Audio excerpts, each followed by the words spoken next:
എല്ലാവർക്കും നമസ്കാരം. ഇന്ന് കൃഷി സംബന്ധമായിട്ടുള്ള ഒരു വീഡിയോ ആണ് നമ്മൾ ചെയ്യാൻ ഉദ്ദേശിക്കുന്നത്. എല്ലാവർക്കും അറിയാവുന്ന കാര്യം തന്നെയാണ്, എങ്കിൽ കൂടി തുടക്കക്കാർക്ക് വേണ്ടിയിട്ടാണ് ഈ വീഡിയോ ചെയ്യുന്നത്. ആദ്യമായി ഒരു ഗ്രോ ബാഗ് എങ്ങനെയാണ് ഫില്ല് ചെയ്യേണ്ടത് എന്നതിനെ പറ്റിയാണ് നമ്മളിപ്പോൾ കാണിക്കുന്നത്.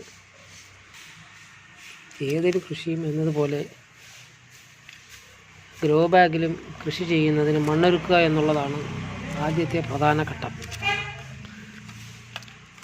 നമ്മൾ മണ്ണ് എങ്ങനെ ഒരുക്കുന്നത് എന്നതിനെ ആശ്രയിച്ചിരിക്കും നമ്മുടെ ചെടിയുടെ വളർച്ചയും അതിൽ നിന്നുണ്ടാകുന്ന വിളകളും.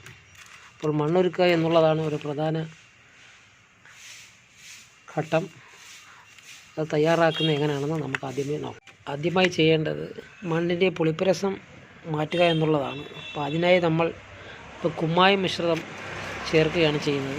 അതിനായി 1-2 പിടി കുമ്മായം മണ്ണിൽ ചേർക്കുക. അങ്ങനെ ചെയ്ത്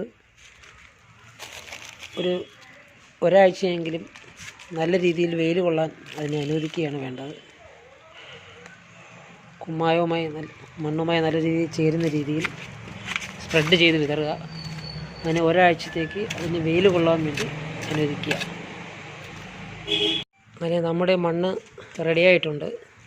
ഒരാഴ്ചയോളം വെയിലത്തിട്ട മണ്ണ് നല്ല രീതിയിൽ കുമ്മായവുമായി ചേർന്ന് ഗ്രോ ബാഗിൽ നിറയ്ക്കുന്നതിനുള്ള പരുവത്തിലായിരിക്കുകയാണ്. ഇനി നമുക്ക് ഗ്രോ ബാഗിലേക്ക് എങ്ങനെ നിറയ്ക്കാം എന്ന് നോക്കാം. ഗ്രോ ബാഗിലേക്ക് നിറയ്ക്കുന്നതിനായി നമ്മളിവിടെ എടുത്തിരിക്കുന്നത് ഒരു 2 കരണ്ടി ഉണക്കച്ചാണാൻ, നല്ല രീതിയിൽ ഉണങ്ങിയ ചാണാനാണ്. പിന്നെ എല്ലുപൊടി, വേപ്പിൻ പിണ്ണാക്ക്, സ്യൂഡോമോണസ്, അതുപോലെ തന്നെ ഉണക്ക കരിയില. നമ്മുടെ പറമ്പിലൊക്കെ കാണുന്ന നല്ല രീതിയിൽ ഉണങ്ങിയ കരിയില, പ്ലാവിൻ്റെയും തേക്കിൻ്റെയൊക്കെ ഉണങ്ങിയ കരിയില ഉണ്ടെങ്കിൽ ഏറ്റവും ഉത്തമമാണ്. അതും നമുക്ക് ഈ ഗ്രോ ബാഗിലേക്ക് നിറയ്ക്കുന്നതിനായി ആവശ്യമുണ്ട്. നമ്മളിവിടെ ഫില്ല് ചെയ്യാനായി എടുത്തിരിക്കുന്നത് ഒരു മീഡിയം സൈസ് ഗ്രോ ബാഗാണ്. നമ്മളെ കടകളിൽ ഏകദേശം ഒരു 14 രൂപയ്ക്കൊക്കെ ലഭ്യമാകുന്ന രീതിയിലുള്ള ഒരു മീഡിയം സൈസ് ഗ്രോ ബാഗ്. നമ്മൾ ഗ്രോ ബാഗിലേക്ക് നിറയ്ക്കുന്നതിന് പ്രധാനമായി ശ്രദ്ധിക്കേണ്ടത് 2 കാര്യങ്ങളുണ്ട്. അത് ഞാൻ പറഞ്ഞുതരാം. ഗ്രോ ബാഗിലേക്ക് നേരിട്ട് മണ്ണ് നിറയ്ക്കുന്നതിനേക്കാൾ നല്ലത് അതിൻ്റെ ചുവട്ടിൽ കുറച്ച് ഉണങ്ങിയ കരിയില ഫില്ല് ചെയ്യുന്നതാണ്. അതുകൊണ്ടുള്ള ഗുണമെന്തെന്ന് വെച്ചാൽ, ഈ കുറേ കഴിയുമ്പോൾ ഇതിൻ്റെ മണ്ണ് അടിയിൽ കട്ടിയാവുകയും വെള്ളം വാർന്നു പോകാൻ ബുദ്ധിമുട്ടുണ്ടാവുകയും ചെയ്യും. അത് ചെടിയുടെ വളർച്ചയ്ക്കും അതുപോലെ തന്നെ മറ്റുള്ള രോഗങ്ങൾക്കുമൊക്കെ കാരണമാകും. അപ്പോൾ കരിയില നിറയ്ക്കുകയാണെന്നുണ്ടെങ്കിൽ വെള്ളം വാർന്നു പോകാനും ചെടികൾക്ക് ആവശ്യമായിട്ടുള്ള മറ്റ് മറ്റും ഒക്കെ ഗ്രോ ബാഗിൻ്റെ അടിയിൽ കൂടി ലഭിക്കുകയും വേരിൻ്റെ വളർച്ചയ്ക്ക് അത് വളരെയേറെ ഉതകുന്നതുമാണ്. അതുകൊണ്ട് മണ്ണ് നിറയ്ക്കുന്നതിന് മുമ്പ് നമ്മൾ കരിയില ഗ്രോ ബാഗിൻ്റെ അടിയിൽ നിറയ്ക്കുന്നത് വളരെ നന്നായിരിക്കും. അപ്പോൾ നമ്മൾ ഗ്രോ ബാഗ് നിറയ്ക്കുകയാണ്. അപ്പോൾ ആദ്യമായി ഇതിനുള്ളിലേക്ക് കരിയില നമുക്ക് മിക്സ് ചെയ്യാം.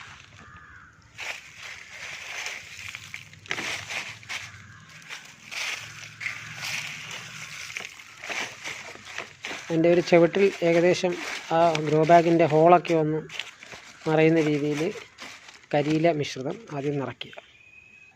അതിനുശേഷം നമ്മളെടുത്ത് ചാണാനും എല്ലുപൊടിയും വേപ്പിൻ പിണ്ണാക്കും സ്യൂഡോമോണസും കൂടെ നല്ല രീതിയിൽ മിക്സ് ചെയ്യുക.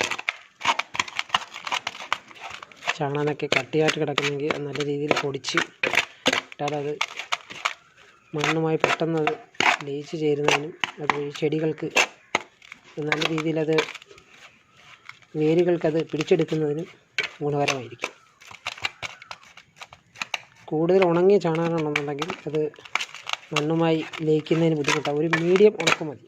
തീരെ കൊഴുകൊഴുപ്പല്ലാത്തതും ആയിട്ടുള്ള ഒരു മീഡിയം ഉണക്ക്. കൂടുതൽ ഉണങ്ങിപ്പോയാലും അത് പ്രയോജനമില്ലാതായി പോകും. ഒരു മീഡിയം ഉണക്ക് മതി. എല്ലുപൊടി വളരെ കൂടുതൽ പോകാതിരിക്കാൻ ശ്രദ്ധിക്കുക. കൂടിപ്പോയാൽ അത് ചെടിക്ക് ദോഷകരമായി ബാധിക്കുന്നതാണ്. നല്ല രീതിയിൽ മിക്സ് ചെയ്യുക. അതിനുശേഷം നമ്മൾ തയ്യാറാക്കി വെച്ചിരിക്കുന്ന കുമ്മായവുമായി ചേർത്ത് നല്ല രീതിയിൽ പ്രിപ്പയർ ചെയ്ത് വെച്ചിരിക്കുന്ന മണ്ണ് ഈ ചട്ടിയിൽ മറ്റ് മിശ്രിതവുമായി ചേർത്ത് നല്ല രീതിയിൽ മിക്സ് ചെയ്യുക.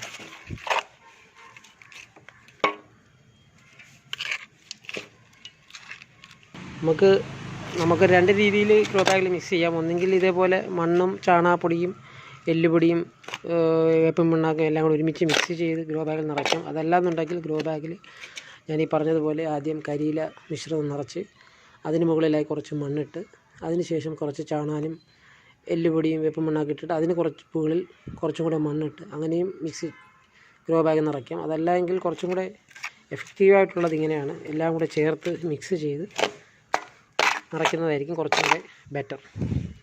അപ്പോൾ നമ്മുടെ മണ്ണ് ചാണാനും എല്ലുപൊടിയും വേപ്പിൻ പിണ്ണാക്കും മിശ്രിതം തയ്യാറായിട്ടുണ്ട്. ഇനി നമുക്ക് ഗ്രോ ബാഗിലേക്ക് അത് നിറയ്ക്കാം.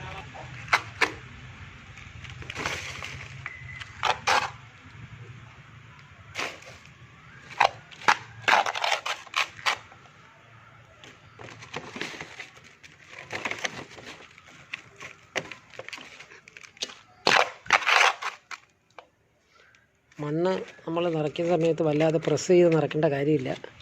പ്രസ് ചെയ്ത് നിറച്ച് കഴിഞ്ഞാൽ അത് മണ്ണ് വളരെ കട്ടിയായി പോകും, അത് വേര് ഓടുന്നതിനൊക്കെ ബുദ്ധിമുട്ടാകും. അതുകൊണ്ടൊരു ചെറിയ രീതിയിലുള്ള പ്രസ്സിങ് മാത്രം മതി.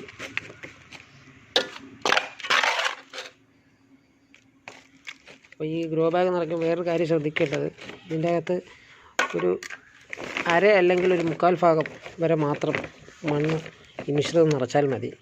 കാര്യം ചെടികളൊക്കെ വെച്ച് കുറച്ച് വളർന്നു കഴിയുമ്പോൾ പിന്നെ നമുക്ക് വളമോ അല്ലെങ്കിൽ അതുപോലെ എന്തെങ്കിലും ഇപ്പം മണ്ണോ ഒക്കെ ഇട്ട് കൊടുക്കണമെന്നുണ്ടെങ്കിൽ പിന്നെ ഗ്രോ ബാഗിൽ തീരെ സ്ഥലമില്ലാതെ വരും. അതുണ്ടാവാതിരിക്കാൻ വേണ്ടി നമ്മൾ ആദ്യം നിറയ്ക്കുമ്പോൾ ഒരു അര ഭാഗം വരെ ഗ്രോ ബാഗ് നിറയ്ക്കുക. ചെടി വെച്ച് കുറച്ച് ഭാഗം ചെടി വളർന്നതിന് ശേഷം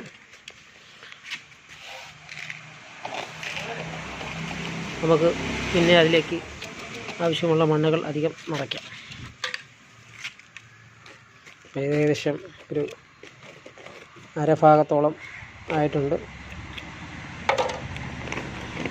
ഇതിൽ നമ്മൾ ആവശ്യത്തിനുള്ള മണ്ണായിട്ടുണ്ട്. അപ്പോൾ ഇതിൽ നമ്മൾ ഈ ചെടി വെച്ചതിന് ശേഷം പിന്നെ വേണമെന്നുണ്ടെങ്കിൽ വല്ല വളമോ ഇതുപോലുള്ള മറ്റു കാര്യങ്ങളൊക്കെ ചേർക്കണമെന്നുണ്ടെങ്കിൽ അതിനുള്ള സ്ഥലവും കൂടി ഉണ്ട്. നമ്മൾ നിറച്ച് മണ്ണിട്ട് കഴിഞ്ഞാൽ പിന്നെ ഇതിനുള്ള സൗകര്യം ലഭിക്കുകയില്ല. അപ്പോൾ ചെടികൾ വളരുന്ന മുറയ്ക്ക് അതിന് ബാക്കിയുള്ള വളവും മണ്ണും ഒക്കെ ചേർക്കുന്നതിന് വേണ്ടി നമ്മൾ അല്പം ഒരു അര ഭാഗം വരെ മാത്രം മണ്ണ് നിറച്ച് ചെയ്യുക.